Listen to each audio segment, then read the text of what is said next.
नमस्कार दोस्तों, स्वागत है आपका साहित्य के विद्यार्थी यूट्यूब चैनल पर। प्रिय विद्यार्थियों, आज से हम सभी डॉक्टर वासुदेव नंदन प्रसाद कृत आधुनिक हिंदी व्याकरण और रचना नामक पुस्तक का अध्ययन करेंगे।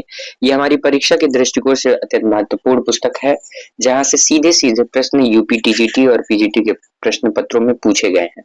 उसके साथ ही साथ हम लोग पूर्व में आए हुए प्रश्नों को भी हल करेंगे, जिससे हमें यह समझ में भी आएगा कि हमें पढ़ाई किस तरह करनी है। ठीक है, आइए देखते हैं कि हमें कौन कौन से टॉपिक का अध्ययन करना है।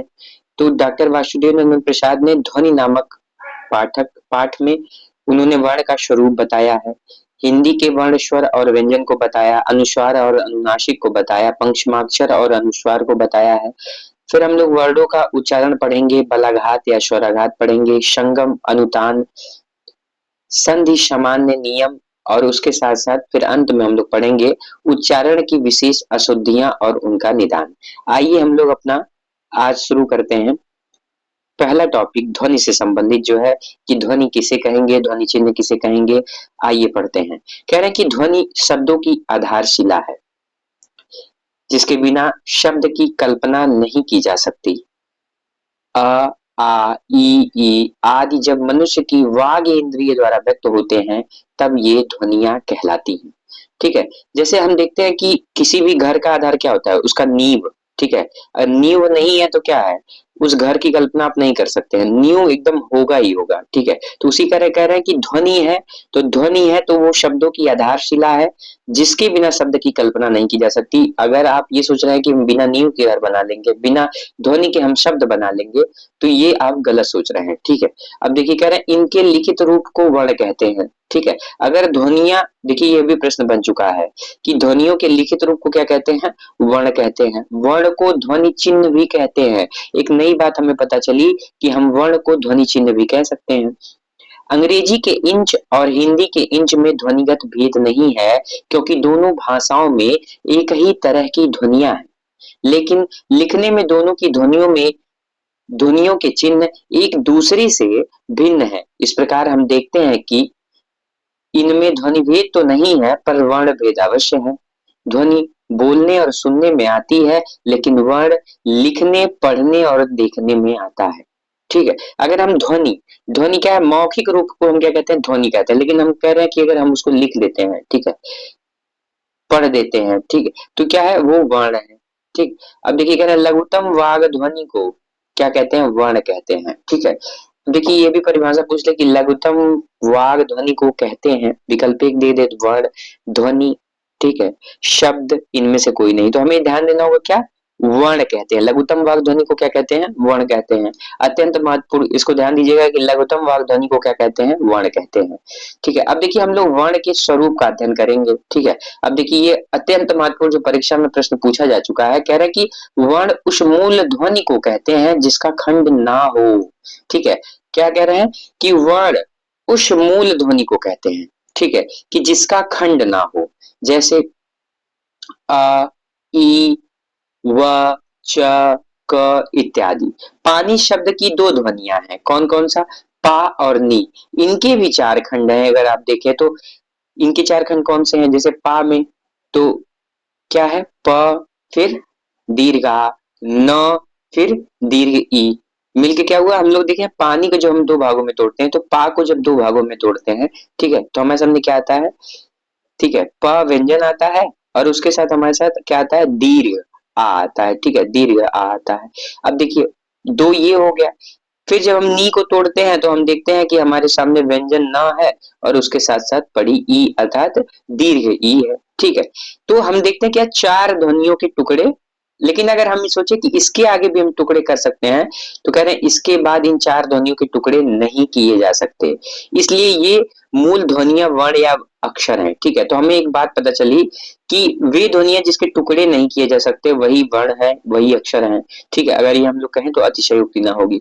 फिर देखिए कह रहे हैं कि संक्षेप में वर्ण वह छोटी से छोटी ध्वनि है। ठीक है, फिर हमें बता रहे निष्कर्ष में कि संक्षेप में वर्ण वह छोटी से छोटी ध्वनि है जो कान का विषय है और जिसके टुकड़े नहीं किए जा सकते।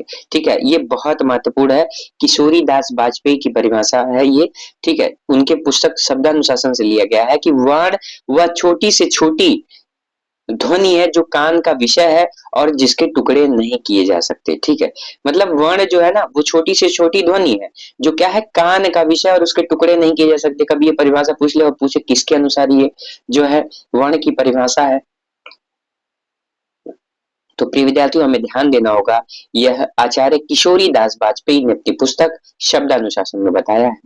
फिर देखिए आगे क्या बताया जा रहा है हमसे, कह रहे वर्ण हमारी उच्चरित भाषा या वाणी की सबसे छोटी इकाई है। देखिए यही सब प्रश्न समझने वाले प्रश्न है। हमसे क्या कह रहे हैं, वर्ण हमारी उच्चरित भाषा या वाणी की सबसे छोटी इकाई है। अगर हम बात करें, हमसे पूछ ले कि हमारी उच्चरित भाषा या वाणी की सबसे छोटी इकाई है और प्रश्न बना दे और उसमें लिख दे वर्ण, शब्द, ठीक है, वाक्य, इनमें से कोई नहीं तो क्या सही हो जाएगा, वर्ण सही हो जाएगा, ठीक है। वर्ण क्या है, वर्ण हमारी उच्चरित भाषा या वाणी की सबसे छोटी इकाई है। प्रिय विद्यार्थी उसके आगे डॉक्टर वासुदेव नंदन प्रसाद जी लिखते हैं, इन्हीं इकाइयों को मिलाकर शब्द समूह और वाक्यों की रचना होती है, ठीक है। अब देखिए आप वर्ण है, ठीक है, वर्ण सबसे छोटी इकाई, आप वर्ण मिला दिए तो क्या हुआ, शब्द समूह बना, ठीक है। प्रिय विद्यार्थियों जब आप शब्द समूह को मिलाए तो किसकी रचना हुई, तो वाक्य की रचना हुई, ठीक है। यही हमसे बताया जा रहा है कि वाक्य की रचना हुई, ठीक है। अब देखिए आगे क्या कह रहे हैं, कह रहे हैं स्पष्ट है कि वर्ण और उच्चारण का बड़ा ही गहरा संबंध है, एक को दूसरे से अलग नहीं किया जा सकता। अगर आप ये सोच रहे हैं कि वर्ण और उच्चारण को हम अलग अलग कर लेंगे तो भैया आप गलत सोच रहे हैं। एक दूसरे को आप अलग नहीं कर सकते क्योंकि ये क्या है, दो दिल एक जान है, ठीक है। अब देखिए मूलतः हिंदी में कितने वर्ण हैं, यह भी प्रश्न बन चुका है, आपको लगेगा देख ये भी प्रश्न बनता है, हाँ बन चुका है, ठीक है। नौकरी वाले प्रश्नों में भी, नौकरी की परीक्षा में, वन एग्जाम में भी प्रश्न बन चुका है। वहां ऐसे पूछ लेगा कि देवनागरी, देवनागरी में हिंदी में वर्णों की संख्या है, ठीक है। तो हम लोग क्या होता है, हम लोग डर जाते हैं, अरे देवनागरी पूछ लिया है तो वहां क्या 53-54 ऐसा तो नहीं है, ठीक है। तो ध्यान दीजिए कितना है, मूलतः हिंदी में कितने वर्ण है, तो 52 वर्ण है। वर्णों के उच्चारण समूह को वर्णमाला कहते हैं, ठीक है। यह भी प्रश्न पूछा जा चुका है कि वर्णों के उच्चारण समूह को क्या कहते हैं, तो वर्णों के उच्चारण समूह को वर्णमाला कहते हैं, ठीक है। वर्णों के उच्चारण समूह को क्या कहते हैं, तो वर्णों के उच्चारण समूह को वर्णमाला कहते हैं। प्रिय विद्यार्थियों अब देखिए हमसे बता रहे हैं कि स्वर, ठीक है, स्वर कौन कौन से हैं। तो देखिए मूल स्वर अ, दीर्घ आ, ई, मूल स्वर ई, दीर्घ ई, मूल स्वर उ, दीर्घ उ, री, ए, ऐ, उ, औ, ठीक है। हम देखते हैं कि 11 स्वर हैं और यह भी परीक्षा में प्रश्न बन चुका है कि देवनागरी लिपि में या हिंदी वर्णमाला में स्वरों की संख्या बताइए, ठीक है। तो आइए गिनते हम लोग, 1 2 3 4 5 6 7 8 9 10 11, ठीक है। एक बात तो कंफर्म की देवनागरी लिपि में या हिंदी में कितने स्वर हैं, तो स्वरों की संख्या 11 है, ठीक है। अब देखिए हम लोग व्यंजन के विषय में आइए पढ़ते हैं, ठीक है। तो व्यंजन क्या बता रहे हैं, देखिए क वर्ग, च वर्ग, ट वर्ग, ता वर्ग और पा वर्ग। क वर्ग में क्या है, क ख ग घ अंग। च वर्ग में च छ ज झ इया, ठीक है। ट वर्ग में ट ठ ड ढ ड़, ठीक है। ता वर्ग में त थ द ध न। पा वर्ग में प फ ब भ म। अंतस्थ में क्या है, ठीक है, अंतस्थ में य र ल व, ठीक है। ऊष्म व्यंजन में क्या क्या है, तो श श श ह, ठीक है। तालव्य श, मूर्धन्य श और दंत श और ह। संयुक्त व्यंजन में अगर हम देखें तो छ त्र ज्ञ स्र। द्विगुण व्यंजन में ड और ध। अगर हम अनुस्वार की बात करें और विसर्ग की बात करें तो हमें ये बात पता चल गया कि देवनागरी लिपि में कुल या हिंदी में कितने वर्ण हैं, तो 52 वर्ण हैं, ठीक है। अब देखिए आगे हम लोग पढ़ते हैं, कह रहे हिंदी के वर्ण, स्वर और व्यंजन, ठीक है। अब देखिए महत्वपूर्ण है यह भी बिंदु, कह रहे हिंदी के वर्ण, स्वर और व्यंजन, ठीक है। ये हमारी हेडिंग है कि हिंदी के वर्ण, स्वर और व्यंजन। इस टॉपिक में हम ये पढ़ेंगे कि स्वर किसे कहते हैं, व्यंजन किसे कहते हैं, ठीक है। ये हमारी परीक्षा के दृष्टिकोण से बहुत महत्वपूर्ण है। कह रहे हैं कि उच्चारण के दो प्रमुख तत्व हैं। कौन कौन से तत्व हैं प्रमुख, स्वर है और व्यंजन है। ठीक है, उच्चारण के दो प्रमुख तत्व कौन है? स्वर है और व्यंजन है। वर्णों के निर्माण में इन दोनों का योग रहता है। ठीक है, जैसे आपको वर्ण बनाना है भाई साहब, ठीक है, तो आप क्या करेंगे? आप स्वर का भी सहयोग लेंगे, आप व्यंजन का भी सहयोग लेंगे। ठीक है, तो कह रहे हैं वही कि वर्णों के निर्माण में इन दोनों का योग रहता है। ठीक है, अब देखिए हम लोग पढ़ेंगे हिंदी के स्वर वर्ण। ठीक, हिंदी के स्वर वर्ण। अब देखिए कह रहे हैं कि स्वर उन वर्णों को कहते हैं जिनका उच्चारण बिना अवरोध अथवा विघ्न बाधा के होता है। ठीक है, हमसे ये बता रहे हैं कि स्वर उन वर्णों को कहते हैं जिनका उच्चारण जो होता है बिना अवरोध का होता है, बिना विघ्न बाधा के होता है। इनके उच्चारण में किसी दूसरे वर्ण की सहायता नहीं ली जाती। ये सभी स्वतंत्र हैं। इनके उच्चारण में भीतर से आती हुई वायु मुख से निर्बाध रूप से निकलती है। इस शब्द पे ध्यान दीजिएगा, इस वाक्य पे ध्यान दीजिएगा। कभी कभी क्या करता है, हमसे ऐसे पूछ लेगा कि स्वर के संबंध में क्या सही है। ठीक है, और हमसे विकल्प बना देगा एक ये कि जिनका उच्चारण बिना अवरोध अथवा विघ्न बाधा के होता हो। दूसरा ये बना देगा कि उच्चारण में किसी दूसरे वर्ण की सहायता नहीं ली जाती है।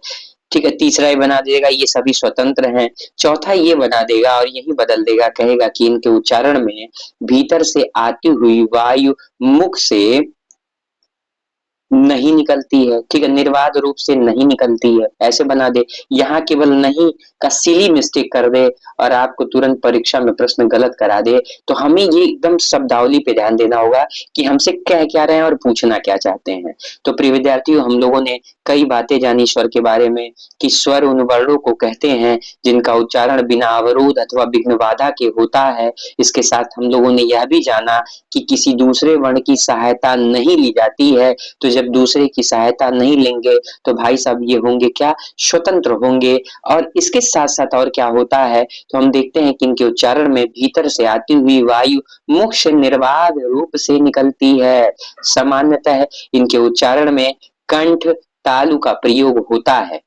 ठीक है, अब देखिए हम लोगों ने एक बात ये जाना कि सामान्यतः इनके उच्चारण में क्या होता है, कंठ और तालु का प्रयोग होता है, जीभ ओठ का नहीं। पर मूल स्वर उ दीर्घ उ के उच्चारण में होठों का प्रयोग होता है।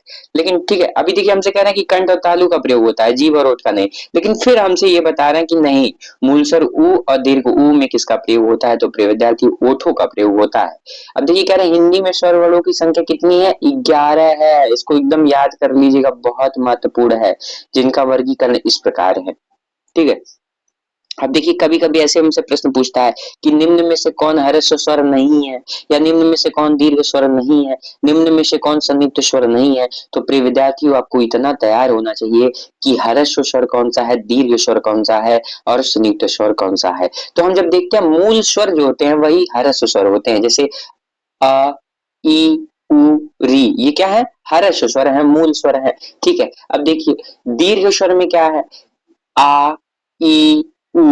ठीक है, दीर्घ जो होता है, ठीक है, वही होता है क्या? दीर्घ स्वर। संयुक्त स्वर में क्या है? जो दो क्या है, दो स्वरों से मिलकर बने हुए, जैसे ए ओ औ।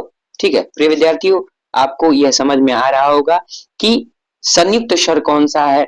ठीक है, संयुक्त स्वर कौन सा है। उसके साथ साथ आपको यह भी समझ में आ रहा होगा कि दीर्घ स्वर कौन सा है, ह्रस्व स्वर कौन सा है। और हम देखते हैं जब हम 11 स्वर वर्णों को बांटते हैं तो ह्रस्व में कुल 4। अब देखिए आपसे पूछ ले ह्रस्व स्वर की संख्या है, ठीक है, तो 4। ये भी ध्यान रखना होगा।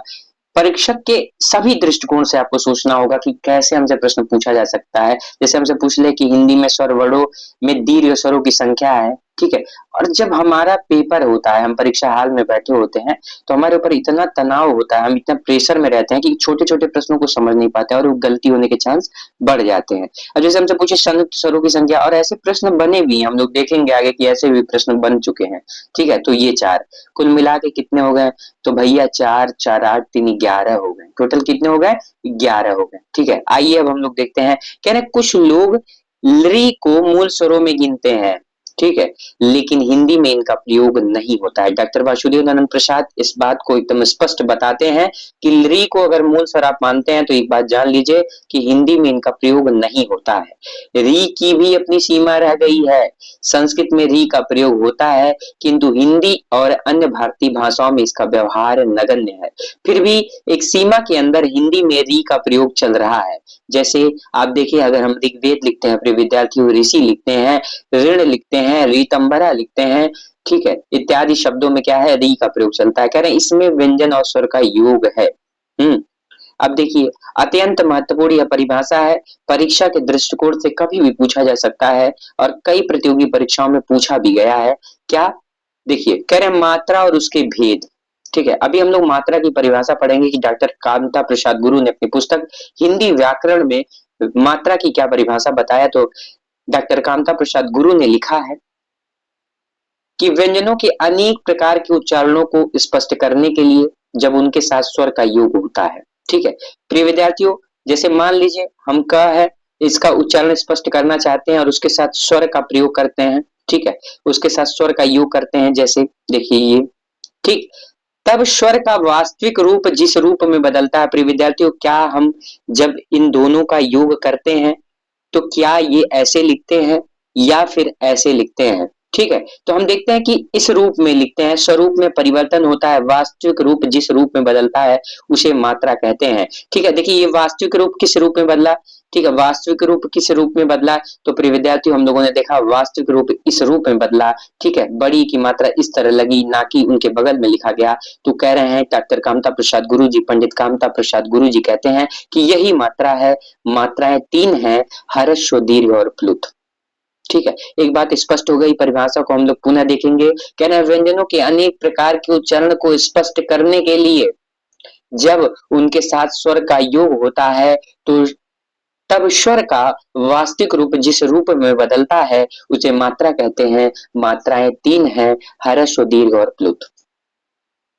हर्ष से दीर्घ में दूना समय लगता है, प्लुत में तीन गुना समय लगता है। प्लुत संस्कृत में चलता था, हिंदी में नहीं। मात्राएं स्वरों की होती हैं, व्यंजन की नहीं।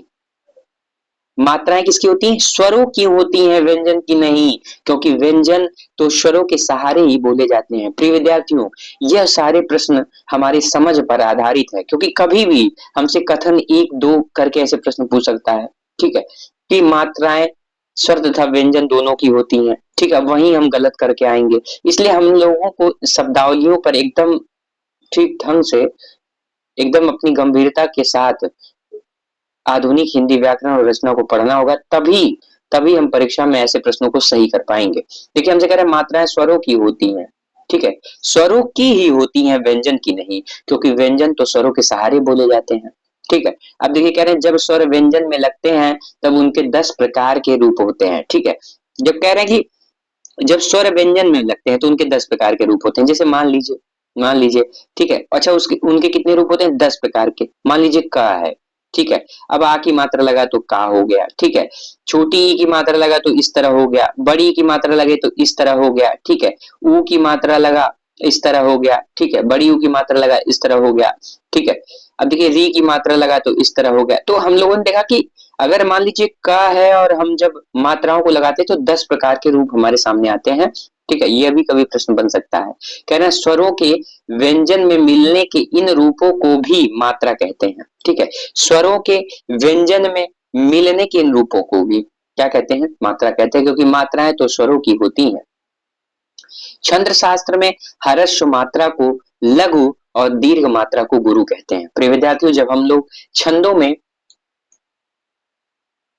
मात्राओं को गिनते हैं तो वहां पे हम लोग क्या कहते हैं, हम लोग कहते हैं ह्रस्व जो मात्रा होती है इसको लघु और गुरु ऐसे दर्शाते हैं कि लघु मात्रा है, मान लीजिए आ की मात्रा है, का है। ठीक है, तो हम लोग गुरु बताते हैं ये गुरु है। ठीक है, अगर केवल क है, ठीक है, तो हम बताते हैं क्या क्या है, ये लघु है।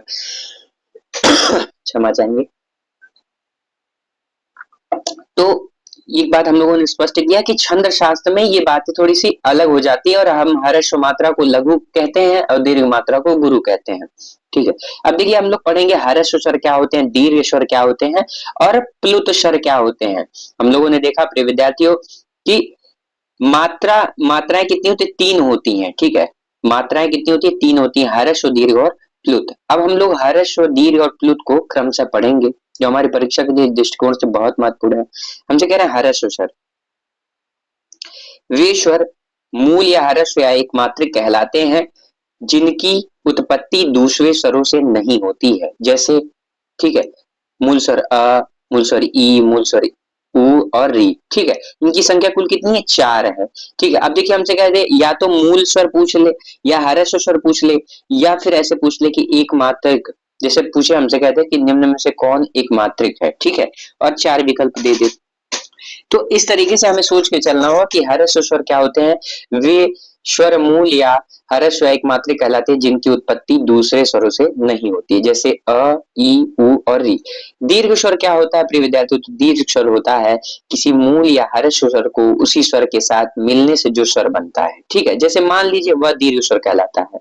हम लोगों ने मूल स्वर अ लिया और मूल स्वर अ को मिला दिया, ठीक है, तो क्या बना? दीर्घ आ बना, मतलब दीर्घ स्वर बना, ठीक है। वही हम लोग पढ़ रहे हैं आ, मूल स्वर अ, मूल स्वर आ। जब हम पढ़ते हैं दीर्घ तो मूल स्वर ई मिला के बना, ठीक है। हम ऊ पढ़ते हैं तो हम देखते हैं कि ऊ मूल स्वर ऊ और मूल स्वर ऊ मिलाकर बना। हम जब पढ़ते हैं ए तो हम लोग देखते हैं कि अ और ई मिलाकर बना। जब हम पढ़ते हैं ऐ तो हम देखते हैं कि मूल स्वर अ और ए मिलाकर बना। जब हम ओ पढ़ते हैं तो हम देखते हैं प्रिय विद्यार्थियों अ और उ मिलाकर बना। आओ पढ़ते हैं तो हम लोग देखते हैं अ और ओ मिलाकर बना। आगे हमसे ये बताया जा रहा है कि इनके उच्चारण में 2 मात्राओं का समय लगता है, इन्हें द्विमात्रिक स्वर भी कहते हैं, ठीक है। प्रिय विद्यार्थियों हमसे पूछे ये लिया जाए कि निम्न में से किसे द्विमात्रिक स्वर कहते हैं, और हमसे 4 विकल्प बना दिया जाए, ह्रस्व स्वर, दीर्घ स्वर, प्लुत स्वर, इनमें से कोई नहीं। तो हमें यह ध्यान देना होगा कि दीर्घ स्वर को द्विमात्रिक स्वर कहते हैं। क्यों कहते हैं? तो प्रिय विद्यार्थियों आपको यह भी बताना होगा कि इनके उच्चारण में 2 मात्राओं का समय लगता है, इसलिए हम इसे द्विमात्रिक कहते हैं, ठीक है। आइए अब हम प्लुत स्वर पे बात करते हैं। अगर हम देखिए प्लुत स्वर क्या होता है प्रिय विद्यार्थियों? प्लुत स्वर, तो प्लुत स्वर का मतलब ये होता है ना कि जिस स्वर के उच्चारण में 3 गुना समय लगे उसे प्लुत कहते हैं, ठीक है। इसका कोई चिन्ह नहीं होता, इसके लिए 3, ये जो देवनागरी में हम लोग 3 यूज करते हैं, ठीक है। पहले जब हम लोग पढ़ते थे तो 3 का अंक लगाया जाता है, जैसे ओम, ठीक है। ओम में ये जो होता है ना, यही प्लुत स्वर का क्या है? यही प्रतीक है, ठीक है। कोई चिन्ह नहीं होता लेकिन इस रूप में हम दर्शाते हैं। कह रहे हिंदी में साधारणतः प्लुत का प्रयोग नहीं होता है, वैदिक भाषा में प्लुत स्वर का प्रयोग अधिक हुआ है, इसे त्रिमात्रिक स्वर भी कहते हैं। प्रिय विद्यार्थियों अगर हमसे एग्जामिनर ये पूछ ले कि त्रिमात्रिक स्वर कहते हैं प्लुत स्वर को, दीर्घ स्वर को, हर्ष स्वर को, घोष को, तो क्या बताएंगे? त्रिमात्रिक स्वर किसे कहते हैं? प्लुत को कहते हैं। आइए अब हम पढ़ेंगे अनुनासिक, निरनुनासिक, अनुस्वार और विसर्ग। आपको यह बता दें कि हमारी परीक्षा के दृष्टिकोण से अत्यंत महत्वपूर्ण है, क्योंकि इसमें थोड़ा हमें गंभीरता दिखाना होगा, क्योंकि इस पे हम कंफ्यूज बहुत होंगे, ठीक है। तो इसको ऐसे हम लोग आज यहीं पढ़ेंगे कि फिर कंफ्यूजन ना रहे, ठीक है। कंफ्यूजन हम लोग का क्या है? मिट जाए। अब देखिए हम लोग पढ़ते हैं, आइए। कह रहे हैं अनुनासिक, निरनुनासिक, अनुस्वार और विसर्ग। कह रहे हैं हिंदी में स्वरों का उच्चारण अनुनासिक और निरनुनासिक होता है, ठीक है। कह रहे हैं हिंदी में जो स्वरों का उच्चारण होता है प्रिय विद्यार्थी वो क्या होता है? अनुनासिक होता है और निरनुनासिक होता है। अनुस्वार और विसर्ग व्यंजन है जो स्वर के बाद स्वर से स्वतंत्र आते हैं, ठीक है। जो अनुस्वार और विसर्ग क्या है? वो व्यंजन है जो स्वर के बाद और स्वर से स्वतंत्र आते हैं। इनके संकेत चिन्ह इस प्रकार हैं। अब हम लोग पढ़ेंगे कि अनुनासिक में क्या होता है, उसका चिन्ह क्या है। तो प्रिय विद्यार्थी जिसको हम लोग कहते हैं ना चंद्र बिंदु, यही अनुनासिक है, ठीक है। जिसको हम नहीं कहते कि चंद्र बिंदु, ठीक है। तो ये क्या, जैसे चाँद में जो हम लोग लगाते हैं, तो ये क्या है? गांव में जो हम लोग लगाते हैं, ये क्या है? यही है अनुनासिक। अच्छा इसमें होता क्या है, ठीक है। तो ऐसे स्वरों का उच्चारण नाक और मुंह से होता है और उच्चारण में लघुता रहती है, जैसे गांव, दांत, आंगन, सांचा, ठीक है। देखिए मेरी बात सुनिए, अगर अनुनासिक पूछे तो हम देखेंगे कि उसमें क्या होता है, ठीक है। नाक और मुंह, ठीक है, नाक और मुंह दोनों का यूज होता है, नाक और मुंह दोनों का यूज होता है, ठीक है।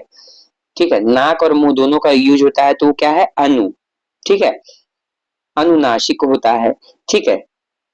अब देखिए आप ऐसे याद कर सकते हैं कि अनुनासिक है, ठीक है प्रिय विद्यार्थियों, आप ऐसे याद कर सकते हैं कि अनुनासिक अगर पूछेगा तो हम ये ट्रिक बनाएंगे क्या, अनु और नमु, ठीक है, अनु नमु मतलब नाक और मुंह दोनों का यूज होता है। अभी आपके लिए आसान लग रहा होगा कि ये क्या, लेकिन ध्यान दीजिए कभी एग्जामिनर हमसे यह भी पूछ सकता है कि अनुनासिक जैसे आपसे पूछ ले नाक और मुंह, ठीक है, दोनों से उच्चारण किस स्वर का या स्वरों का उच्चारण नाक और मुंह दोनों से होता है और उच्चारण में लघुता होती है और उसमें अनुनासिक और निर्नासिक दोनों होगा, तब हमें कंफ्यूजन होगा, अभी नहीं कंफ्यूजन होगा, अभी तो हम लोग बहुत खुश हैं, ठीक है। ध्यान दीजिए अब हम पढ़ेंगे निर्नासिक में क्या होता है, कह रहे हैं केवल मुंह से बोले जाने वाला सस्वर वर्णों को निर्नासिक कहते हैं, जैसे इधर उधर आप अपना घर इत्यादि। प्रिय विद्यार्थियों हम लोगों ने देखा कि अनुनासिक में अनु अनुनासिक में क्या होता है, नमु होता है।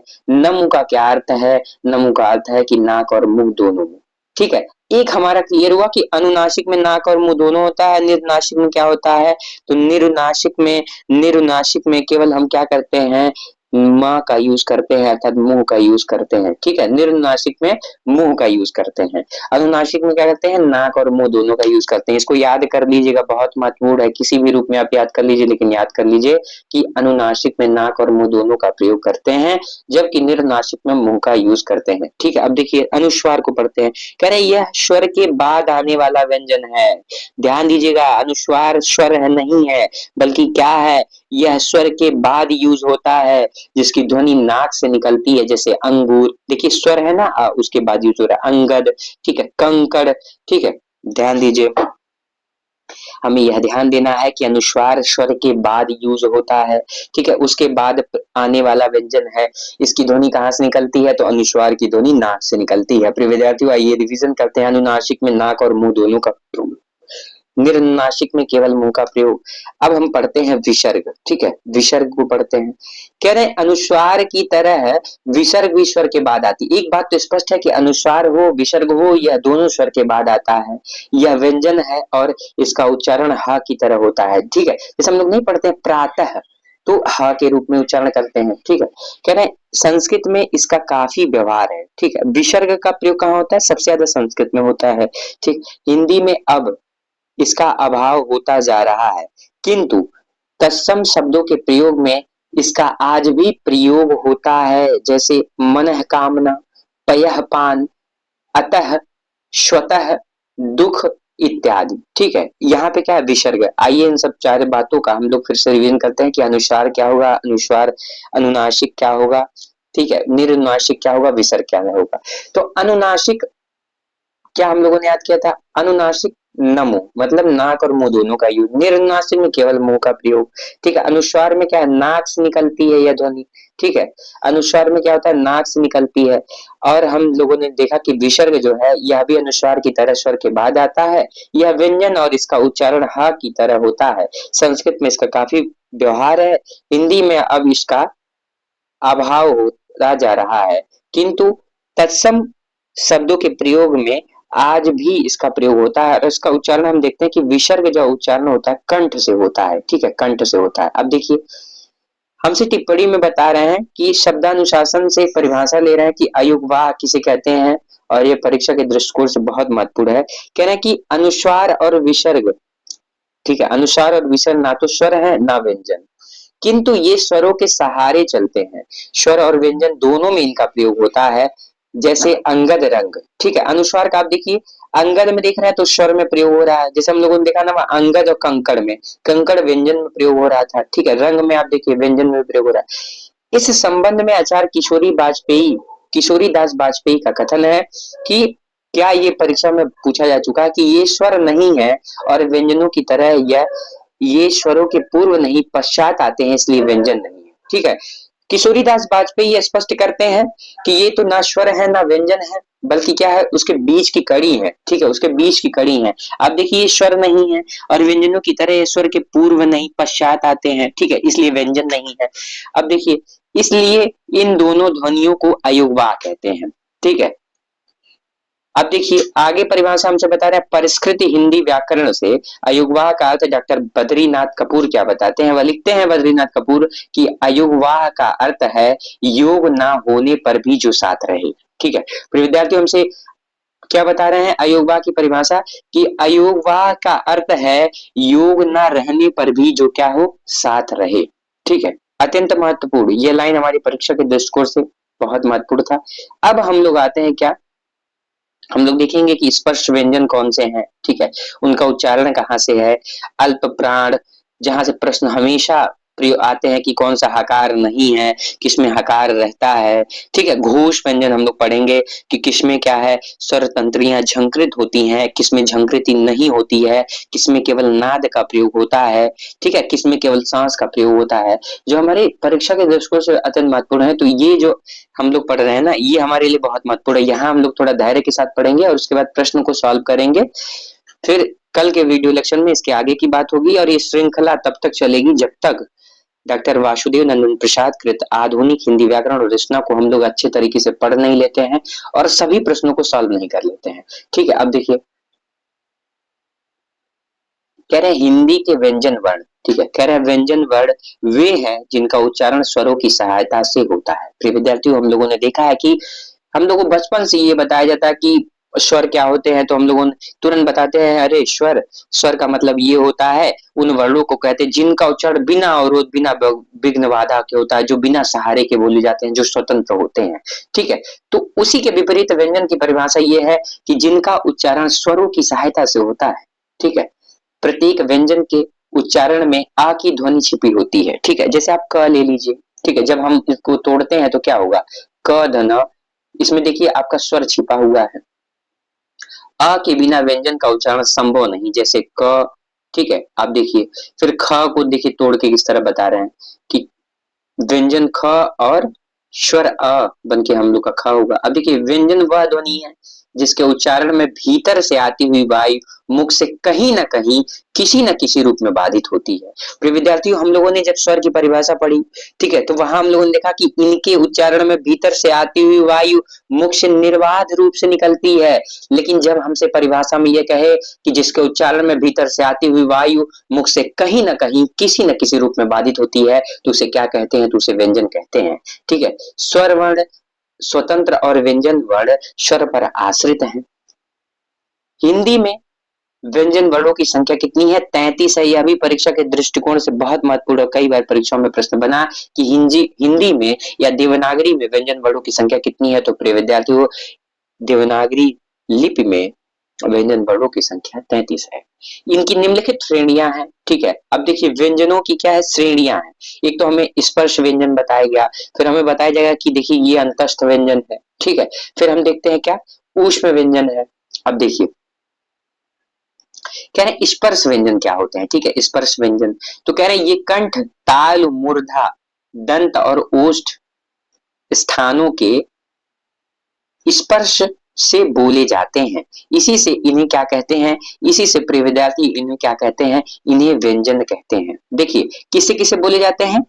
ठीक है, तो कंत, ठीक है कंत मुंदव ये क्या है अभी हम लोग समझ जाएंगे ये क्या है। ठीक है, कंत मुंदव से बोले जाते हैं, मतलब समझ रहे हैं ये कंठ से बोले जाते हैं, तालु से बोले जाते हैं, मूर्धा से, दंत से और ओष्ठ से। ठीक है, आपको अगर कचोटता प्यार याद हो और आपको याद हो कचोटता प्यार कंत मुंदव। ठीक है, आपको जैसे क्या होता है ना हम परीक्षा में कभी कभी कंफ्यूज हो जाते हैं कि किसका उच्चारण स्थान क्या है, तो हमें ये अगर याद है वर्णमाला याद है क ख ग घ अंग। ठीक है, कभी कभी हम क्रम भूल जाते हैं कि क वर्ग के बाद च वर्ग है कि ट वर्ग है। ठीक है, देखिए ये बारीक बातें हैं। ठीक है, इससे आप ये नहीं कह सकते नहीं नहीं मैं तो बहुत विद्वान हूं मैं नहीं भूलूंगा। परीक्षा के दबाव में हम ऐसी छोटी छोटी चीजें भूलते हैं।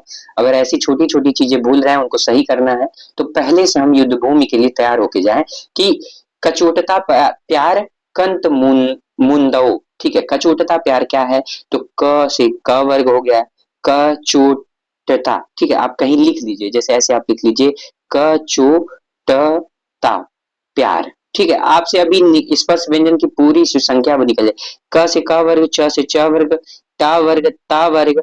ठीक है, फिर देखिए प वर्ग निकल गया ना। आपको पांचों स्पर्श व्यंजन के जो 5 वर्ग हैं, ठीक है, वह निकल गए। इसको वर्गीय व्यंजन भी कहते हैं क्योंकि देखिए इनका आकार क्या है, एक वर्ग के समान है, ठीक है। अब देखिए कह रहे हैं इनमें इन्हें हम वर्गीय व्यंजन भी कहते हैं क्योंकि ये उच्चारण स्थान की अलग अलग एकता लिए हुए वर्गों में विभक्त हैं। इस जाति के 5-5 व्यंजनों के 5 वर्ग बना लिए गए हैं उदाहरणतः, ठीक है। इसका उच्चारण स्थान कई बार परीक्षाओं में बना, कोई ऐसा परीक्षा नहीं है अभी तक की जिसमें उच्चारण स्थान से प्रश्न ना पूछा हो, ठीक है। नौकरी की परीक्षाओं में हमेशा प्रश्न रहता है यहाँ से। तो देखिए क वर्ग का उच्चारण क ख ग घ अंग, ठीक है, कंठ से होता है, ठीक है, कंठ से होता है। च वर्ग देखिए कचोटता प्यार कंत मुंदौ। अब देखिए कचोटता प्यार कंत मुंदौ, तो मतलब च वर्ग का कहां से होगा, तो तालु से होगा, ठीक है। अगर हम देखिए ट वर्ग ट ठ ड ढ ड़, तो इसका वर्ग कहाँ होगा, इसका इसका उच्चारण कहाँ से होगा, तो उसका उच्चारण मूर्धा से होगा। त वर्ग का देखे तो दंत से होगा। और हम प वर्ग का उच्चारण स्थान देखे तो प्रिय विद्यार्थियों हमें एक निष्कर्ष मिलता है कि इसका उच्चारण स्थान ओष्ठ से है, ठीक है। अब हम पढ़ेंगे अंतस्थ व्यंजन, ठीक है। अंतस्थ व्यंजन क्या है, उनकी संख्या कितनी है, यह भी परीक्षा में प्रश्न बन चुका है। तो हम एकदम बारीकी से हर बात को सुनेंगे और ध्यान से पढ़ते हुए चलेंगे। और इसके साथ अगर वासुदेव नंदन प्रसाद को आप सामने रख के पढ़ते हुए चल रहे हैं तो आपका काम आसान हो चुका है। अब देखिए कह रहे हैं अंतस्थ व्यंजन 4 हैं, कौन कौन से, य र ल व। इनका उच्चारण जीभ, तालु, दांत और ओठों के परस्पर सटाने से होता है, ठीक है। क्या होता है, जैसे य र ल व का उच्चारण स्थान कैसे होता है, कैसे, तो इनका उच्चारण कैसे होता है, जीभ, तालु, दांत और ओठों के परस्पर सटाने से होता है। अब देखिए कह रहे हैं कि हमें ये आगे बता रहे हैं कि जैसे अब देखिए जब हम तालव्य को सटाते हैं तो क्या निकलता है, य, ठीक है। य का उच्चारण स्थान क्या है, तालु है, ठीक है। जब हम देखते हैं कि उसके बाद र का उच्चारण स्थान क्या है, तो मूर्धा से निकलता है यह, ठीक है। ल का उच्चारण स्थान कहाँ से है, तो ये दंत से है। और हम देखते हैं जब व ये दंतोष्ठ से है, ठीक है। इसका भी उच्चारण स्थान पूछता है, हम लोग आगे पढ़ेंगे, ठीक है। कह रहा है कि किंतु कहीं भी पूर्ण स्पर्श नहीं होता है, अतः ये चारों अंतस्थ व्यंजन अर्धस्वर हैं, ठीक है। देखिए डॉक्टर वासुदेव नंदन प्रसाद जी ने क्या किया, य र ल व को अर्धस्वर बताया, लेकिन कुछ विद्वान ये मतलब वो दो ही को मानते हैं, दो ही अंतस्थ व्यंजन में दो ही को अर्धस्वर मानते हैं, य और व को। तो यह भी हमें ध्यान देना होगा, ठीक है। देखिए अगर हमसे पूछे कि डॉक्टर वासुदेव नंदन प्रसाद के अनुसार अंतस्थ व्यंजन की संख्या है तो हमें 4 बताना होगा, ठीक है। अब देखिए कह रहे हैं ऊष्म व्यंजन, फिर कह रहे हैं उस व्यंजनों का उच्चारण एक प्रकार की रगड़ या घर्षण से उत्पन्न ऊष्म वायु से होता है। प्रिय विद्यार्थियों जैसे आप श बोलिए तो देखिए थोड़ा गरम गरम हवा आपके मुंह से निकलेगा, ठीक है। श श श ह, इसीलिए क्या होता है, इसका उच्चारण एक प्रकार की रगड़ या घर्षण से उत्पन्न ऊष्म वायु से होता है, इसीलिए इनको कहते हैं ऊष्म व्यंजन। और इनकी भी संख्या प्रिय विद्यार्थियों कितनी है, 4 है। और इनका भी उच्चारण स्थान पूछा जाता है, इनका उच्चारण क्या है, अगर आप इसको सही ढंग से बोलते हैं ना तब भी आप इसका उच्चारण स्थान सही कर लेंगे कि तालव्य श, मूर्धन्य श, दंत श और ह, ठीक है। ह का उच्चारण स्थान कहाँ से है, तो ह का उच्चारण स्थान प्रिय विद्यार्थियों हम लोगों ने जानते हैं कि किससे है, अकु विसर्जनीय नाम कंठ, कंठ से है। अब देखिए हम लोग पढ़ेंगे अल्प प्राण, महाप्राण, घोष और अघोष, उसके बाद हम लोग 25-30 प्रश्नों को बड़े अच्छे ढंग से सॉल्व करेंगे और हम लोगों का आज का क्लास क्या हो जाएगा, पूरा हो जाएगा। अब देखिए हम लोग अल्प प्राण और महाप्राण को पढ़ेंगे। देखिए ये जो है प्रश्न ना, अब यहाँ से हमें थोड़ा ध्यान से पढ़ना होगा क्योंकि यहाँ से प्रश्न बनते हैं और बहुत बारीक प्रश्न हमसे पूछे जाते हैं। कह रहे हैं उच्चारण में वायु प्रक्षेप की दृष्टि से व्यंजनों के 2 भेद हैं।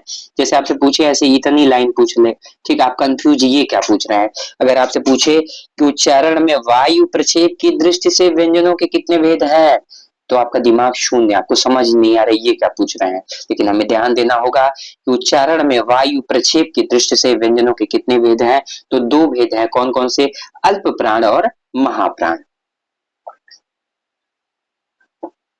जिनके उच्चारण में श्वास पूर्व से अल्प मात्रा में निकले और जिनमें हकार जैसी ध्वनि नहीं होती है उन्हें अल्प प्राण कहते हैं, ठीक है। अब ध्यान दीजिए एकदम बारीक बात सुनिए, जिनके उच्चारण में श्वास पूर्व से अल्प मात्रा में निकले मतलब अल्प प्राण मतलब वायु की मात्रा कम हो, अल्प मात्रा में निकले, ठीक है। और उसके साथ साथ हकार ध्वनि का यूज नहीं होता। जैसे अब आपसे पूछ ले कि निम्न में से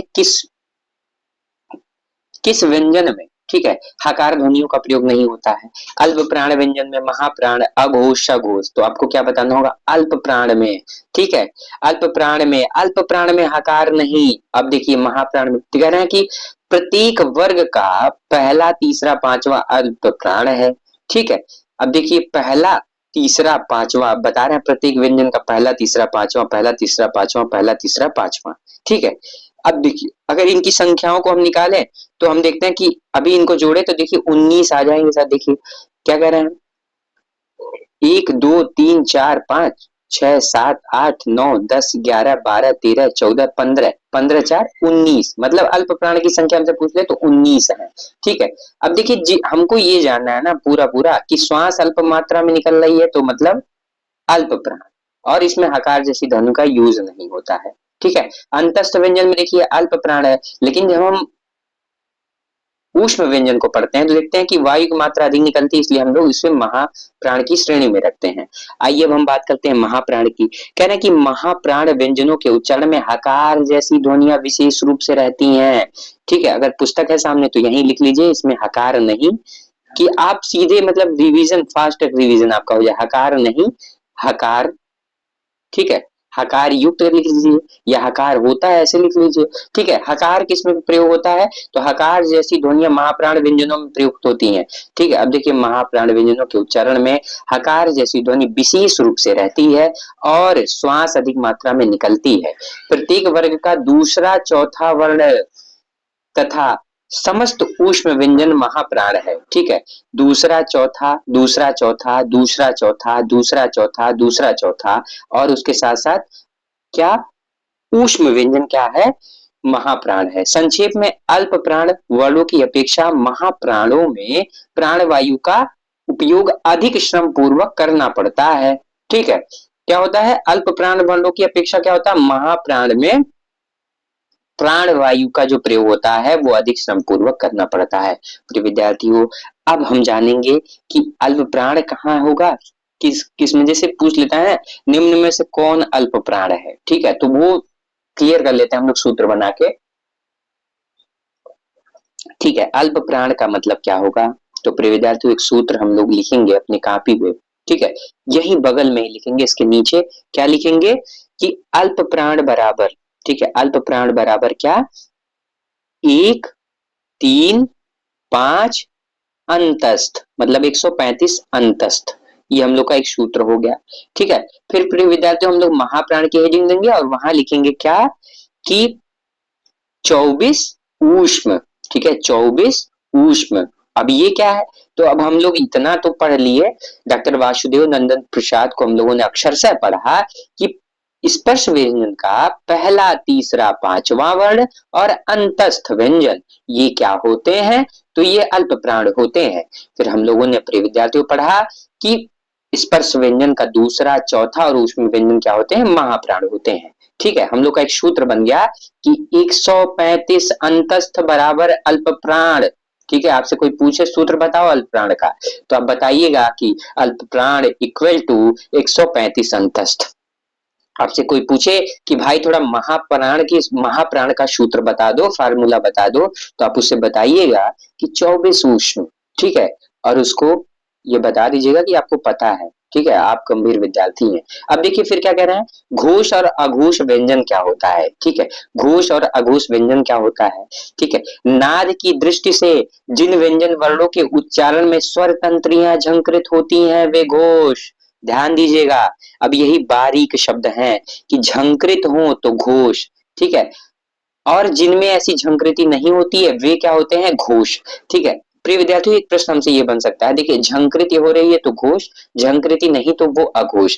लेकिन हमारे लिए यहाँ महत्वपूर्ण ये है कि हमें ये ध्यान रखना होगा कि घोष में क्या कह रहे हैं, घोष में केवल नाद का प्रयोग होता है, ठीक है, ठीक है। तो आप ऐसे याद कर सकते हैं कि घोन, ठीक है, घोष में नाद का प्रयोग होता है, और अघोष में क्या होता है? अघोष में श्वास का प्रयोग होता है, ठीक है। तो आप ये ऐसे याद करते हैं, ठीक है, अघोष, अघोष में क्या होता है, श्वास का प्रयोग होता है। ठीक है, जब आप जान गए कि इसमें नाद का प्रयोग है तो भाई साहब आप बार बार पढ़ रहे हैं, अध्ययन कर रहे हैं पुस्तक का। ठीक है, आप जान गए इसमें क्या होता है, श्वास का प्रयोग होता है। आप मेन हेडिंग के बगल बगल में लिख सकते हैं प्रिय विद्यार्थियों कि घोष, घोष के नीचे छोटा सा कोष्टक से पेंसिल से लिख सकते हैं कि इसमें नाद का यूज होता है, और अघोष में क्या होता है, तो अघोष में श्वास का यूज होता है। ठीक है, अब देखिए उदाहरण के लिए अब हम लोग पढ़ेंगे, इसका सूत्र बहुत महत्वपूर्ण है। अभी हम लोग पहले मोटा मोटा पढ़ लें, फिर अभी एक सूत्र पढ़ लेंगे, हम लोग का काम आसान हो जाएगा। अब देखिए अघोष वर्ण क्या है, ठीक है, नाद। ठीक है, इसमें क्या होता है, इसमें स्वर तंत्रियां झंकृत नहीं होती। ठीक है, इसमें केवल सांस का यूज होता है। ठीक, अब देखिए कह रहे हैं कि क, ख, च, ट, ठ, त, थ, प, फ, श, स, श। मतलब देखिए अघोष क्या होते हैं, पहला दूसरा वर्ण। ठीक है, स्पर्श व्यंजन का आप देखिए पहला दूसरा, पहला दूसरा, पहला दूसरा, पहला दूसरा, पहला दूसरा, पहला दूसरा। ठीक है, उसके साथ साथ अभी आप देखेंगे कि पहला दूसरा, पहला दूसरा हो गया स्पर्श व्यंजन का।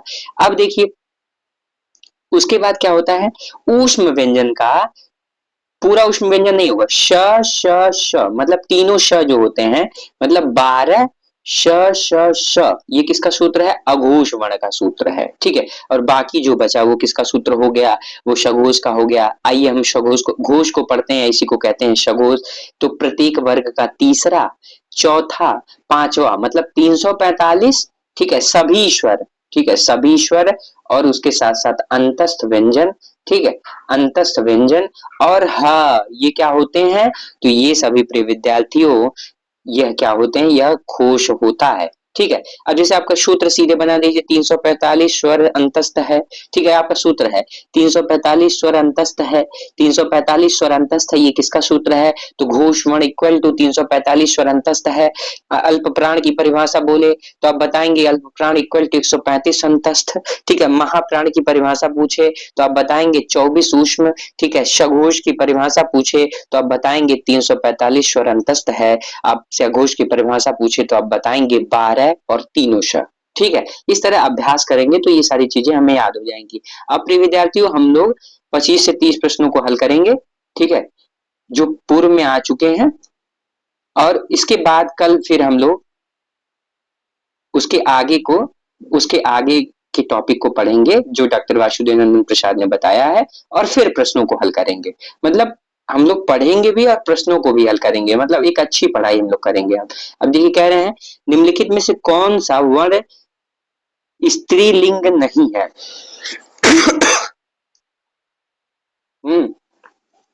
हमसे पूछा जा रहा है कि कौन सा वर्ण स्त्रीलिंग नहीं है। तो ई मूल स्वर ई, दीर्घ ई, री या उ, तो उ ये क्या है, वह स्त्रीलिंग नहीं है। अब देखिए हम लोग के सामने अगला प्रश्न कह रहा है निम्नलिखित व्यंजनों में से कौन से व्यंजन का उच्चारण तालु से होता है। प्रिय विद्यार्थियों हम लोगों ने देखा था ना, कंत मुंदो। ठीक है, हम लोग कहते हैं कचोटता प्यार, तालु का उच्चारण किससे होता है, तो तालु का उच्चारण किससे होता है, तो तालु। ठीक है, तो हम लोगों ने देखा था कि च वर्ग का तालु से उच्चारण होता है। अब देखिए हम लोग खोजे कि तालु मतलब च वर्ग, च वर्ग का कोई वर्ण है, तो ये तो क ख ग घ क वर्ग का है। ठीक है, ये कहाँ है, तो ट ठ ड ढ ट वर्ग का है, मतलब मुर्गा का। ठीक है, और ये देखे तो त थ द ध न, सॉरी प वर्ग का, प फ ब भ म, प वर्ग से है। ठीक है, च छ ज झ मतलब तालु, च वर्ग का उच्चारण किससे होता है, तो तालु से होता है। तो हमें उत्तर मिल गया छ। छ जो है चालू, तालु से उच्चरित होती है, उच्चरित होती है। ठीक है, अब देखिए लुंठित ध्वनि कौन है, ये बड़ा अच्छा प्रश्न है। ठीक है, इसमें हम बड़ा कंफ्यूज रहते हैं, क्यों, क्योंकि हम लोग लुंठित और पार्श्विक में कंफ्यूज रहते हैं। ठीक है, लुंठित और पार्श्विक में। ठीक है, प्रकंपित तो हम बता लेते हैं कि प्रकंपित में र है, ये र है तो र होगा। ठीक है, लेकिन ध्यान दीजिए इसी प्रकंपित को, इसी प्रकंपित को प्रिय विद्यार्थियों, प्रिय विद्यार्थियों इसी प्रकंपित को हम क्या कहते हैं, इसी प्रकंपित को हम लोग लुंठित भी कहते हैं, और यहाँ कंफ्यूज रहते हैं हम लोग, तो हमें ध्यान देना होगा। ठीक है, लुंठित या प्रकंपित एक ही बात है। ठीक है, तो हमने क्या किया ना, हमने ल को बनाया पल से कि पार्श्विक ल। ठीक है, ये पल हमने याद कर लिया, दोनों में कंफ्यूजन होता था, तो मेरा ये क्लियर हो गया कि लुंठित ध्वनि र होता है, लुंठित या पार्श्विक ध्वनि क्या होता है, र होता है। फिर देखिए र, ध, अंग, र, तो र सही हो गया। अब देखिए हमसे पूछ रहे हैं चौथे प्रश्न में, बड़ा अच्छा प्रश्न हमसे पूछ रहे हैं कि ओष्ठ, हमसे पूछ रहे हैं कि ओष्ठ स्पर्श व्यंजन अल्प प्राण अघोष वर्ण कौन सा है? ठीक है, हमसे पूछ रहे हैं कि ओष्ठ भी हो, स्पर्श व्यंजन भी हो प्रिय विद्यार्थियों, अल्प प्राण भी हो और अघोष वर्ण भी हो। यूपीपीसीएल परीक्षा 2018 की परीक्षा में आया हुआ प्रश्न हमसे पूछ रहे हैं कि ओष्ठ भी हो। ठीक है, तो पहले आप ओष्ठ उच्चारण वाला खोज लीजिए कौन कौन सा है। तो भैया इसमें तो मुझे दो ही दिख रहा है, क्या प और फ दिख रहा है, द ध तो है नहीं। ठीक है, ये तो त वर्ग में चला गया। अब देखिए इन दोनों में से कोई, हम लोगों ने देखा था कि चलिए अब सबसे आसान अल्प प्राण, हम लोगों ने देखा था कि भाई 135 अंतस्थ, अल्प प्राण इक्वल टू 135 अंतस्थ। ठीक है, अब इनमें हम लोग देखा जाए कि क्या क्या हम लोग इस सूत्र के द्वारा पा रहे हैं अपना उत्तर। ठीक है, हाँ तो मिल रहा है हमें क्या कि प प माने स्पर्श व्यंजन का पहला वर्ण है। ठीक है, प स्पर्श व्यंजन का क्या है, पहला वर्ण है। ठीक है, अब हमसे पूछ रहे हैं कि अघोष भी हो, तो हम लोग अघोष का सूत्र क्या पढ़े हैं, अघोष का हम लोगों ने सूत्र पढ़ा है कि 12 और तीनों श क्या है, अघोष है। ठीक है, हाँ ये भी सूत्र, तो हमारा उत्तर क्या सही हो गया, प क्या हो गया, ओष्ठ भी होगा, स्पर्श व्यंजन भी होगा, अल्प प्राण होगा और अघोष भी होगा। ठीक है, अब देखिए हमसे प्रश्न पूछा जा रहा है कि निम्नलिखित में से सही विराम चिन्ह से युक्त वाक्य का चुनाव कीजिए। मतलब जिसमें सही विराम चिन्ह का प्रयोग है उस वाक्य को चुनिए और यूपीपीसीएस सीसेट परीक्षा में अपना एक प्रश्न सही करिए और फिर प्री पास करके मेंस दीजिए। अब देखिए कह रहे हैं क्या आप हरिद्वार से आ रहे हैं। ठीक है, हमसे पूछा जा रहा है क्या आप हरिद्वार से आ रहे हैं। फिर हमसे पूछा जा रहा है सुनो सुनो वह गा रही है। ठीक है, फिर हमसे पूछा जा रहा है राम लक्ष्मण और शत्रुघ्न पधारे। ठीक है, राम नरेश गोबर गणेश है। ठीक है, तो देखिए आप इसमें सही विराम चिन्ह से युक्त वाक्य कौन सा है, सुनो सुनो वह गा रही है। ठीक है, सुनो सुनो वह गा रही है, यही क्या है, सही विराम चिन्ह से युक्त क्या है, वाक्य है। अगला प्रश्न हमसे पूछा ये जा रहा है कि किसी के द्वारा कहे गए कथन को मूल रूप से लिखने के लिए कौन सा विराम चिन्ह प्रयुक्त होगा। ठीक है, हमसे क्या पूछ रहे हैं कि किसी के द्वारा कहे गए कथन को मूल रूप से लिखने के लिए कौन सा विराम चिन्ह प्रयुक्त होता है। ठीक है, आप कथन जब से लिखते ना, आचार्य रामचंद्र शुक्ल के अनुसार प्रत्येक देश का साहित्य वहां की जनता की चित्तवृत्ति का संचित प्रतिबिंब होता है। ठीक है, तो आप किस चिन्ह का प्रयोग करते हैं, क्या उद्धरण चिन्ह का प्रयोग करते हैं, कोष्टक निर्देशक चिन्ह, लाघव चिन्ह, तो किसका यूज करते हैं आप, उद्धरण चिन्ह का प्रयोग करते हैं।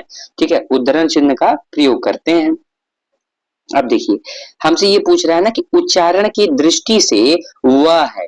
प्रिय विद्यार्थियों आज हम लोगों ने ये बात नहीं पढ़ी, कल के वीडियो लेक्चर में हम लोग उच्चारण स्थान को पढ़ेंगे। ठीक है, आज भी हम लोगों ने पढ़ा है, वह को नहीं पढ़ा है, मतलब कुछ ऐसे उच्चारण स्थान नहीं पढ़े जो हम लोग कल पढ़ेंगे। हम लोगों ने केवल जो है स्पर्श व्यंजन का उच्चारण स्थान आज देखा था, कंत मुंदव, लेकिन हमें ध्यान देना होगा वह का उच्चारण स्थान क्या है, दंतोष्ठ है, ओष्ठ है, कंठ तालव या कंठोष्ठ है, तो इसका सही उत्तर होगा दंतोष्ठ है। ठीक है, देखिए हम लोग पढ़ भले वर्णमाला रहे लेकिन विराम चिन्ह से भी प्रश्न हल कर रहे हैं। ठीक है, प्रिय विद्यार्थियों उसके आगे के भी प्रश्न हमें मिल रहे हैं, तो इससे जब हम लोग आगे पढ़ेंगे तो हमें ये समझ में आएगा कि कहाँ से प्रश्न बन रहे हैं, हम लोग ठीक पढ़ रहे हैं कि नहीं, क्या यह प्रश्न, क्या यह आधुनिक हिंदी व्याकरण और रचना हमारी परीक्षा के दृष्टिकोण से महत्वपूर्ण है या नहीं। ठीक है, इतनी महत्वपूर्ण है कि आज तक कोई भी, अगर आप देख लीजिए एग्जाम जो टीजीटी पीजीटी या नौकरी से संबंधित परीक्षा, वहां से प्रश्न मतलब इनकी पुस्तक से सीधे सीधे पर्यायवाची से सीधे सीधे उदाहरण, बिहार के लिए तो समझिए कि रामबाण पुस्तक है। अब देखिए कह रहे हैं हंस पद विराम चिन्ह कौन सा है। ठीक है, मतलब हंस पद विराम चिन्ह मतलब त्रुटि विराम वो पूछना चाह रहे हैं, लेकिन जान के देखिए हंस पद कर दिए। ठीक है, आप कंफ्यूज हो जाइए। अब देखिए उसी चिन्ह में देखिए आपको घुमा दिए कि आप थोड़े भी कंफ्यूज है ना, तो अब देखिए थोड़ा सा विकल्प अगर ऐसे कर दिए होते तो और कठिन हो गया होता इस विकल्प में। ठीक है, तो हम देखिए हंस पद विराम चिन्ह कौन सा है, क्या इसका सही उत्तर डी है या फिर बी है या ए है या सी है, तो इसका सही उत्तर क्या है, सी है। जैसे हम लिख लिए मान लीजिए भारत देश लिखना चाह रहे हैं। ठीक है, भारत देश का नाम, हाँ, तो यहाँ देश ऐसे जब हमको छूट गया मान लीजिए, या आपके देश मतलब ऐसे कुछ छूट जाता है तो हम इसी चिन्ह का प्रयोग करते हैं ना, हंस पद, इसी को त्रुटि विराम कहते हैं, वही हमसे पूछ रहे हैं। ठीक है, जब हमसे त्रुटि हो जाती है। अब देखिए अय के उच्चारण में डैश डैश डैश और की सहायता ली जाती है। प्रिविदा तो हमसे ये पूछ रहा है ना कि अय के उच्चारण में किसकी सहायता ली जाती है। ठीक है, ए अय दोनों में एक ही की सहारा ली जाती है। तो देखिए हम लोगों ने देखा था, अभी हम लोग पढ़ रहे थे, हम लोग देख रहे थे कि सबसे पहले ये जान लिया जाए कि अ किससे बना है, ठीक है, अ किससे बना है, तो हम लोग इसको तोड़ते हैं, ठीक है, ऐसे हमारी गलतियां कम चांस होंगे। तो हम लोग देखते हैं कि ये किससे बना है, अ को जब हम तोड़ते हैं तो हमें ये पता चलता है कि भाई साहब ये तो आ से और किससे मिलके बना है, ए से बना है। आ का उच्चारण स्थान क्या होता है, कंठ होता है। अ का उच्चारण स्थान क्या होता है, तो अ हम देखते हैं कि अ और ई से मिलकर बना है, अ और ई से मिलकर बना है, ठीक है। ई का उच्चारण स्थान क्या होता है, तो हम लोग देखते हैं कि कंठ और तालु, ठीक है, कंठ और तालु। अ के उच्चारण स्थान क्या होता है, अ का उच्चारण स्थान क्या होता है, तो कंठ और तालु होता है, कंठ और तालु, या इसको कंठ तालव कहते हैं। तो हमारा बी उत्तर क्या हो गया, सही हो गया। अब देखिए 10वां प्रश्न हमसे क्या पूछ रहे हैं कि कोष्टक में दिए गए विराम चिन्ह, ठीक है, ये कौन सा विराम चिन्ह, इसका नाम बता दीजिए, ठीक है। अब देखिए ये परीक्षा में कितनी बार रिपीट है, गणना पर्यवेक्षक परीक्षा 2016, राजस्थान एसआई परीक्षा 2016, यूपीएसआई 21 में, यूपीपीसीएल आरओ एआरओ परीक्षा 2018, बीडीओ की परीक्षा 2023 में, ठीक है। क्या उद्धरण चिन्ह है, निर्देशक चिन्ह है, अर्धविराम है, अल्पविराम है, प्रिय विद्यार्थी ये क्या है, अर्धविराम है, और सब लोग अल्पविराम अधिकतर लोग जो है लगा सकते हैं। तो हमें ये बारीक चीज ध्यान देना होगा। हमसे अगला प्रश्न कह रहा है वर्णमाला का कौन सा अक्षर पुल्लिंग नहीं है, ठीक है। प्रिय विद्यार्थियों हमसे पूछा जा रहा है कि कौन सा पुल्लिंग नहीं है, मतलब स्त्रीलिंग है, ठीक है। मूल स्वर अ प च ट ज आ, अभी हम लोग पढ़ रहे थे कौन सा स्त्रीलिंग नहीं है, और उसमें विकल्प में ई था, ठीक है, ऊ था, तो ऊ हम लोग क्या कर दिए थे, सही कर दिए थे, क्योंकि ई स्त्रीलिंग है, ठीक है। अब देखिए वही प्रश्न रिपीट हो रहा है, बस उसका जो प्रश्न का जो प्रारूप है वो बदल दिया गया। कह रहे हैं जिन वर्णों का उच्चारण स्वतंत्र होता है, ठीक है। अभी हम लोगों ने आज ही वासुदेव नंदन प्रसाद से पढ़ा कि जिन स्वरों का उच्चारण स्वतंत्र होता है, ठीक है। और हम लोगों ने क्या देखा था प्रिय विद्यार्थियों, हम लोगों ने यह भी देखा था कि इसके उच्चारण में क्या होता है, इन वर्णों के उच्चारण में उच्चारण बिना अवरोध विघ्न बाधा के होता है, ठीक है। किसी दूसरे वर्ण की सहायता नहीं ली जाती, ये सभी स्वतंत्र है, इनके उच्चारण में भीतर से आई हुई मुख से निर्बाध रूप से निकलती है। ये सारी चीजें हम लोगों ने पढ़ा था। तो कह रहे हैं जिन वर्णों का उच्चारण स्वतंत्र होता है उसे क्या कहते हैं, तो उसे क्या कहते हैं प्रिय विद्यार्थी, उसे स्वर कहते हैं। क्या कहते हैं, स्वर कहते हैं। अब देखिए अब हम ये मिला के बता रहे हैं कि बताइए कि क्या है ये, इससे क्या बनेगा, ठीक है। अब देखिए द अ मिलाया आपने, क्या बना, द बना। अब क श अ, मतलब समझ रहे हैं, छ बराबर क्या होता है, ध्यान दीजिए, क और श होता है, बारीक चीज हमें ध्यान देना होगा। तो इसका सही उत्तर क्या होगा, मतलब ये छ की बात कर रहे हैं, दक्ष की बात कर रहे हैं, और उसके बाद अ की बात कर रहे हैं, मतलब दक्ष की बात कर रहे हैं। अब देखिए ढ वर्ण का उच्चारण स्थान क्या होता है, उच्चारण स्थान है डैश डैश और वर्ग है, ठीक है। हमसे उच्चारण स्थान पूछ रहे हैं, ट ठ ड ढ कहाँ से बोली जाती है, तो हम लोगों ने कंत मुंडा उच्चारण स्थान देखा था, और देखा था कि कचोटता प्यार, ठीक है, मूर्धा से बोली जाती है, ठीक है। क्या ट वर्ग से बोला जाता है, हाँ ट वर्ग से तो बोला जाता है। अच्छा किस स्थान पे है ये, क्या चौथे पे है, दूसरे पे है। तो हम लोगों ने देखा था कि ना ट ठ ड ढ, मतलब आप समझ लीजिए कि आपको वर्णमाला याद होना चाहिए। वर्णमाला से भी प्रश्न है, अगर आपको वर्णमाला नहीं याद है तो तुक्के के सहारे आप नहीं रह सकते, ठीक है। अब देखिए हमसे क्या कह रहे हैं, लिपि चिन्हों के क्रमबद्ध समूह को क्या कहते हैं, मतलब लिपि चिन्हों के क्रमबद्ध स्वरूप को क्या कहते हैं, क्या वर्ण समूह कहते हैं, वर्णमाला कहते हैं, अक्षर कहते हैं, वर्ण कहते हैं, तो वर्णमाला कहते हैं, क्या कहते हैं, वर्णमाला कहते हैं। देखिए अगला प्रश्न से पूछ रहे हैं हिंदी भाषा में हर्ष स्वरों की संख्या कितनी है, हर्ष स्वर क्या, अब देखिए हम लोग बात कर रहे थे, देखिए वही प्रश्न आ गया। हम लोगों ने देखा था, गिना था कि देखिए ऐसे भी प्रश्न बन सकते हैं कि हर्ष स्वर 4 होते हैं, ठीक है। दीर्घ स्वर कितने होते हैं, तो दीर्घ स्वर हम लोगों ने देखा था 3 होते हैं। हम लोगों ने इस पे भी बात किया था, संयुक्त स्वरों की संख्या 4 है, और देखिए वही प्रश्न आ गया कि हर्ष स्वरों की संख्या क्या है, 2 7 11 या 4। तो प्रिय विद्यार्थी उसकी संख्या कितनी होती है, 7 होती है, ठीक है। अगर हमसे पूछे ऐसी कौन सी दो मात्राएं हैं जिनका प्रयोग तो किया जाता है किंतु उनका समावेश स्वर में नहीं किया जाता है, ठीक है, स्वर में नहीं किया जाता है। अब देखिए हमसे कह रहे हैं कौन सी दो मात्राएं हैं जिनका प्रयोग तो होता है, अब देखिए वही अनुस्वार विसर्ग की बात कर रहे हैं, ठीक है, कि जिनका प्रयोग, अब देखिए बारीकी से अगर आप अध्ययन कर रहे हैं डॉक्टर वासुदेव नंदन प्रसाद की, देखिए एक भी प्रश्न जो अभी वर्णमाला से है कोई इधर उधर नहीं जा रहा है, ठीक है।